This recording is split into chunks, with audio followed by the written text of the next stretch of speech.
سلام تماشابینان عزیز تلویزیونی بهارستان. اینک برنامه نوبتی اینتלקטואلی هپی استپس منظوری شماست. خیلی که شما آگاه هستید برنامه ما از 3 شرط عبارت است. شرط اولی برنامه ترجمه کردن کلمه ها از زبان انگلیسی به زبان تاجیکی می باشد. شرط دومی برنامه پر کردن جمله ها. شرط سومی برنامه باشد تصویر رسم. بیایید یک جای با اشتراکچیان برنامه امروزمون شناس میشویم. سلام، نام من اسماتова سمیرا. من در مکتب تحصیلات میانه عمومی رقم 8 صنف 6 تحصیل میکنم. سمیرا. نام من مستورова Анаис. من در گیمنازیای 9 صنف 5 تحصیل میکنم. آنائیس و سمیرا. اشتراکچیان برنامه امروزه ما آنائیس و سمیرا می باشند.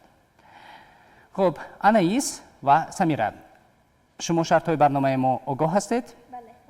اینطور باشد شروع میکنه. شرط اولی برنامه.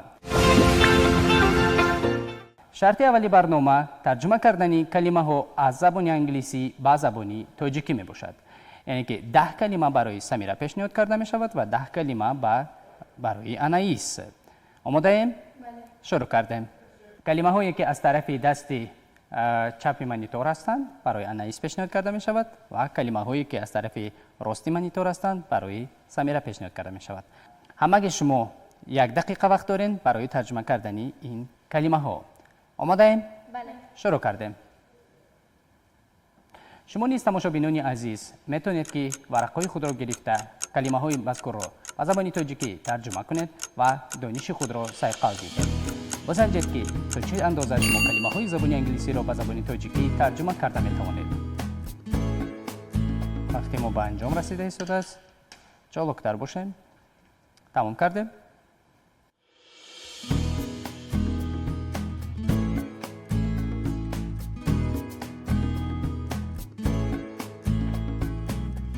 شروع میکنیم از کلمه هایی که به سمیرا پیشنهاد کرده شده. کلمه یکم برادر، دودر، این که میتونیم بگیم که برادر. کلمه دویم grandmother، بیبی، grandfather، بابا، aunt، خاله، uncle، عمک، cousin، خش بچه، when، فرگون یعنی که ماشین، window، تیرزه، باکس، قوطی، یویو، بازیچه در رشته. در شرط اولی برنامه سمیرا از عهده ترجمه همه کلمه ها به خوبی برآمده است، یعنی که همه کلمه ها درست هستند. میگذاریم به آنائیس. کلمه یکمی که پیشنهاد کرده شد کوین، ملکه، رابیت، خرگوش یا که زرگوش، صوفا، راحت کرسی، تدی، میشکه یعنی که خرسکچه به زبان تاجیکی، امبرلا، چتر، مادر، مادر، مام، اوچه، فادر، پدر، دد. دو تای دیگرش رو نکردیم؟ خب خیلی خوب. یعنی که آنائیس وقتی که به آنائیس داده شد تا انجام وقت آنائیس از عهده 2 کلمه نبرآمده است، نه که او ترجمه آنها رو میداند. یعنی که در وقت کم آوری کرد. به همین خاطر در شرط اولی برنامه سمیرا دست بالاست. و شما فهم است؟ اگر فهم باشد میگذاریم به شرط دومی برنامه. شرط دومی برنامه چه خیلی که میدونیم در شرط دومی برنامه کلمه ها پرتافته شده است، یعنی که شما باید که جمله ها را پر کنید. آماده ایم؟ بله. شرط فهم است؟ بله. شروع میکنیم. سوال یکم مام book یعنی که is the are sir. کدام جوابی درست است؟ شروع میکنیم.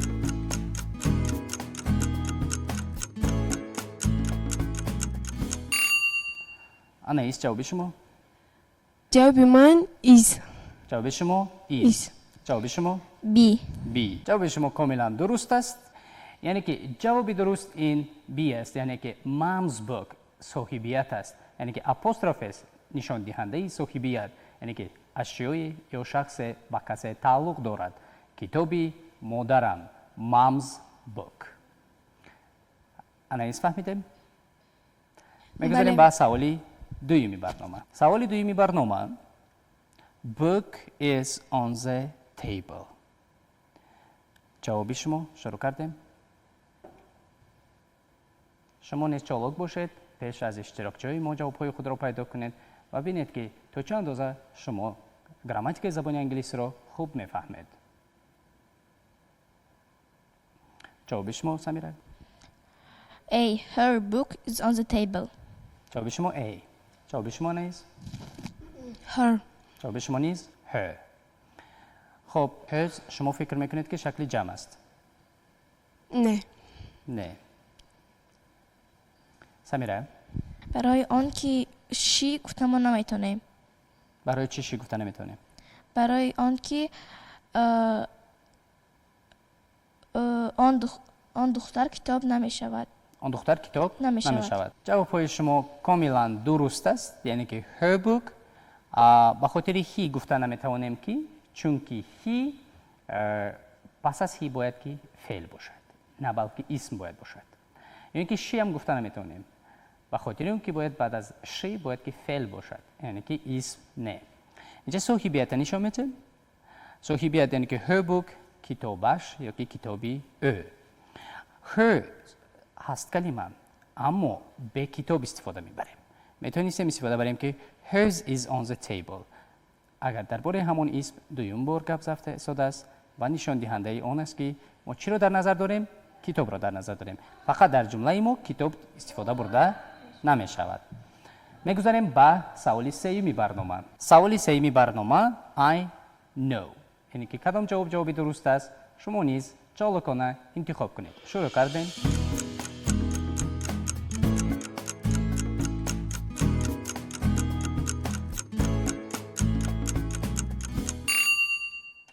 جواب شما آنایس؟ I am not. جواب شما سمیرا؟ C. Don't. Don't. آنایس برای چی شما جوابی A رو انتخاب کردید؟ یعنی که I am not know. بیاید این طرف سوال تیم. ما میتوانیم که am رو یعنی که فعلی to be am رو با فعل یعنی که فعلی ساده استفاده بریم. نه. نه. شما نیز میدونستید که فعلی to be رو با فعلی ساده استفاده برده نمیتوانیم. جواب شما کاملا درست است. یعنی که I don't know. I don't know. میتونیم در وقتی تلفظ کردن ت رو تلفظ نکنیم. I don't know. یعنی که I don't know نه. I don't know. میگذاریم با سوالی چهارمی برنامه. سوالی چهارمی برنامه question number 4. Look ice cream you with 2 4 on. کدام جواب درست است؟ شروع کردیم.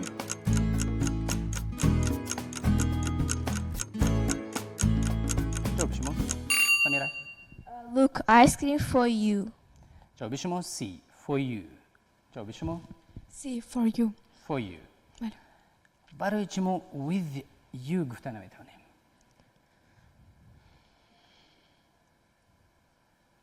سمیرا؟ برای آن که ویز با تو می شود. با تو یعنی که ترجمهش با تو یعنی که یخموس با تو درست نیست. اگر گویم ice cream to you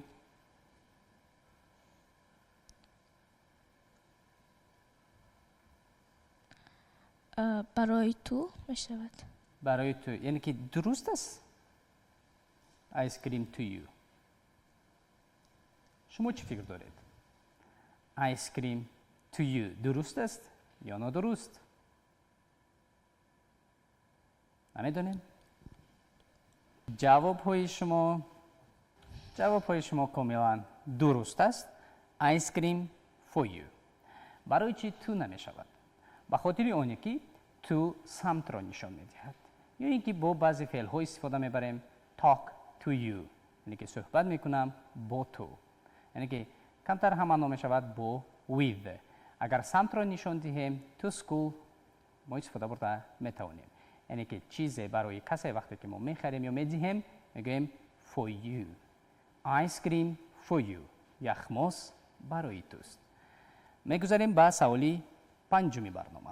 سوالی پنجمی برنامه And this is grandmother's umbrella.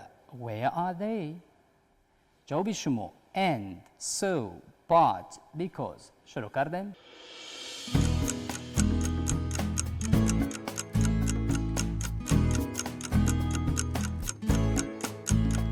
جواب شما آنایس. جواب من دی because. Because. جواب شما A and. and.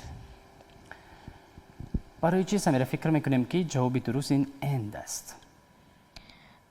برای آن که and در از آنایس برای چی شما جوابی دی رو انتخاب کردین because؟ برای آنکه because the جواب شما چیست؟ شما نیز and یا because رو انتخاب کردید یا جواب شما دیگر است؟ جواب های شما کاملا نادرست است. برای چی؟ سمیرا وقتی که ما میگویم که and ترجمهش میشد و. در اینجا نظر کنید. And this is grandma's umbrella. و این چتر بیبی هم است. و where are they گفته میتوانیم. یعنی که وقتی که مقابل معنا نباشد پس آن ما چی را استفاده میبریم؟ and را استفاده میبریم. because برای چی نادرست است؟ because چرا نشان میدهد؟ سبب را. وقتی که ما سبب را میگوییم پس آن ما از کلمه because استفاده میبریم. Why do you study English? Because I'd like to study abroad. Because I want to speak English fluently. یعنی که وقتی که because گفتیم چرا نشون میدهیم؟ سببش را. So این طور همین طور ما نتیجه رو نشون میدهیم. چرا نشون میدهیم؟ نتیجه رو. وقتی که شما نتیجه رو نشان دادید از so استفاده برید. بعد برای چی درست است؟ وقتی که ما مقابل معنا استفاده میبریم ما چی استفاده میبریم؟ but. فهمیدیم؟ دیگر خطاگیری نمیکنیم؟ Let's go to question number 6. میگذاریم به سوالی ششمی برنامه. سوالی ششمی برنامه.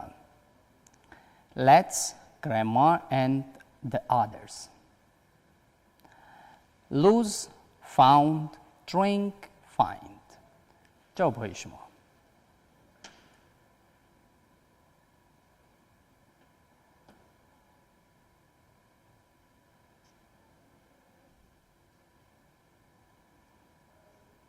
جواب شما سمیرا؟ D find.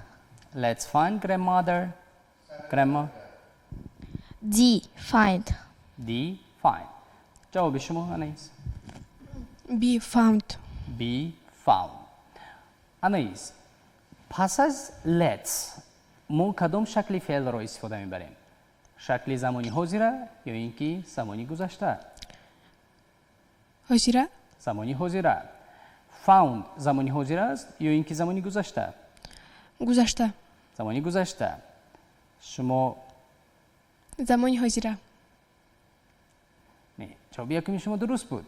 یعنی که found زمانی گذشته find است. یعنی که شما پای بردید که جواب شما نادرست است. شما خودتان گفتید که let's found یعنی که پس از let's زمان عوض نمیکنیم. اما جوابی نادرست را انتخاب کردید. جواب شما D find. D find. درست است یعنی که find. Let's find grandma and the others. بیایید بیبیم و دیگران رو پیدا کنیم.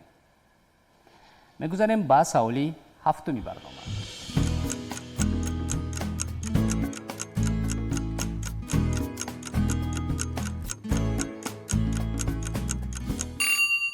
جواب شما آنایس. جواب من دی from. From. جواب شما see out. out. جواب شما کاملا نادرست است آنایس. وقتی که ما گفتیم که از تیریزه نظر کردن می شود look out یا اینکه look through. یعنی که look from نمی شود. نظر کردن از درست نیست. جواب شما کاملا درست است. look out of the window یعنی که از تیریزه و بیرون نظر کردن. look out of the window. میگذاریم با سوالی هشتمی برنامه. شروع کردیم.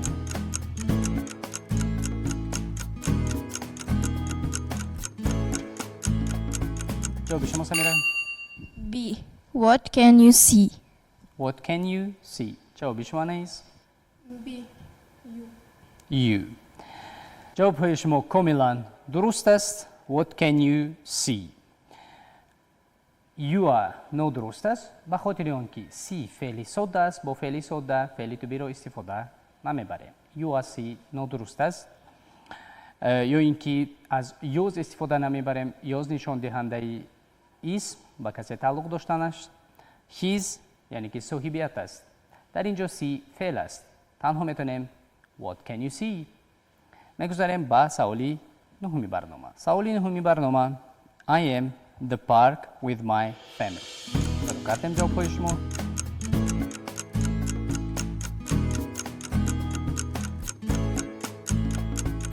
شروع کردیم.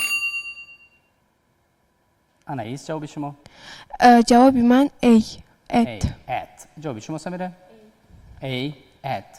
برای چی جوابی B نادرست است آنایس؟ On. برای چی نمیتونیم گوییم که I am on the park؟ سمیره فکر شما؟ برای آن که on I am on the park with my family نادرست است. I am on the park with the family نادرست. برای چی نادرست است؟ برای آن که on ترجمه اون چی می شود؟ در چی؟ اگر در ترجمه کنیم درست میگیرد. I am on the park من در پارک یعنی که من در باغ هستم. یعنی که درست تری ترجمه اون چی است؟ در درونی پارک. در درونی پارک. ترجمه اون درست ترش در بالایی آن و همین خاطر نادرست است. یعنی که ما در داخلی باغ هستیم. جواب های شما کاملا درست است. یعنی که اما از عهده فهمانیدنی برای چی آن جواب نادرست است نمیبریم.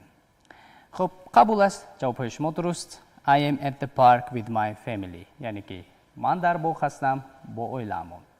میگذاریم با سوالی دهم یعنی که سوالی آخری برنامه.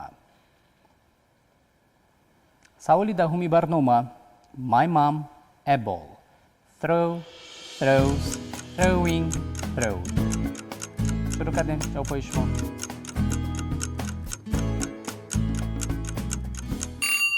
جواب شما سمیره. A. Throw. My mom throw a ball. جواب شما آنایس. A. A. Throw.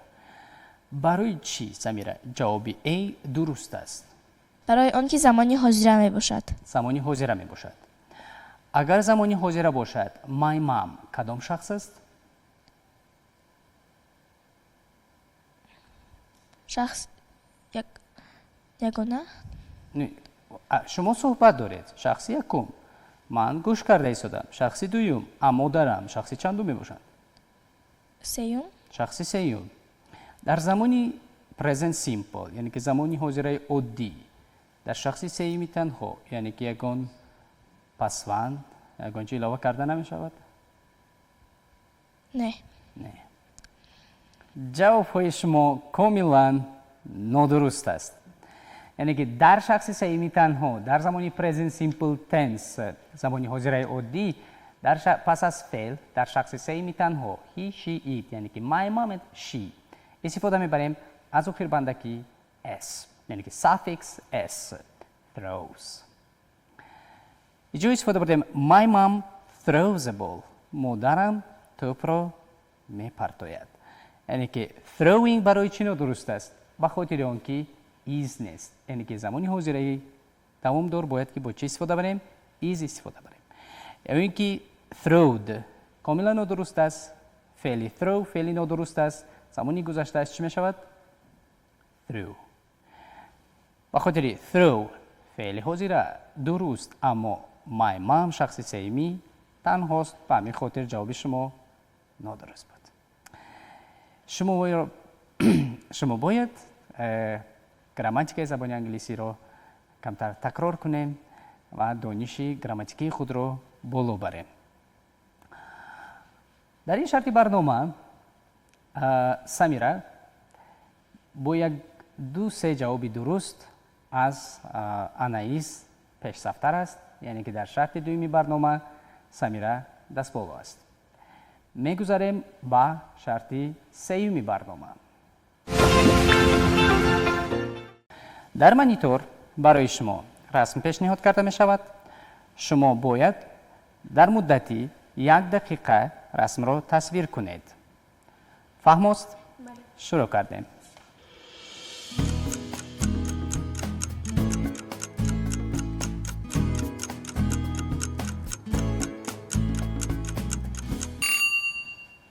شروع میکنیم از آنائیس. چی خیلی که شما رسم را میبینید و تصویر اون را درست با استفاده بردن کلمه های درکاری و گراماتیک های درکاری تصویر میکنیم. شروع کردیم. This is a boy drawing dunking blue color. This a girl drawing yellow color. This is a teacher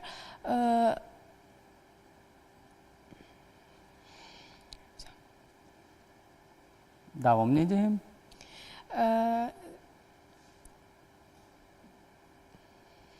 یعنی که عمل هایی که در رسم هستند از عهده تصویر آن نمیبراید؟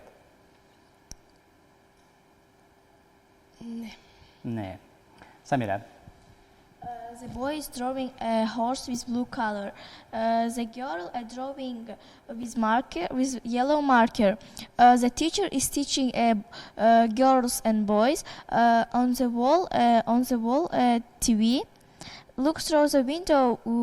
We see the garden. On the door, we see a clock. It is on the door or it is over the door? Over the door, a clock. The girl on the desk, she drawing with. She's drawing or she's rubbing? She rubbing with rubber. On the desk, on the table, lots of paper and markers. خب، اینی که خوب است، اما از گراماتیک های ضروری استفاده نبردیم و کم کم گراماتیکی، یعنی که غلط های گراماتیکی رخ داد. یعنی که در وقت تصویری شما گراماتیک های لازمه را استفاده نبردید. درست ترش بیایید. یک جای با شما صحبت میکنین. در وقت تصویری رسم استفاده میبریم از کلمه های ضروری که at the front of the picture, at the back of the picture, on the right and on the left. شروع کردیم. At the front of the picture there is a table.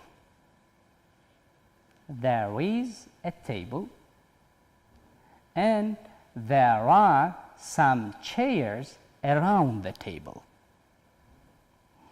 The chairs are red. On the left or on the right of the picture, a boy with a yellow t-shirt gluing the papers. یعنی که باید رسم رو این طور تصویر کنه. در وقت گفتنی یعنی که تلویزور در دیوار است، یعنی که در دیوار تلویزور است، با استفاده عباره there is و there باید استفاده بریم. باید میگفتیم که there is a TV on the wall next to the window. در خانه رسم های گوناگون رو میگیریم و آنها رو به زبان انگلیسی تصویر میکنیم. به خاطر بالا بردنی سطح دانشی تصویر کردنی رسممون. فهمیدیم؟ بالا بردنی سطح زباندانی خود. اینجا برنامه نوبتی هپی استپس با پایان میرسد. تا برنامه های نوبتی هپی استپس. بای.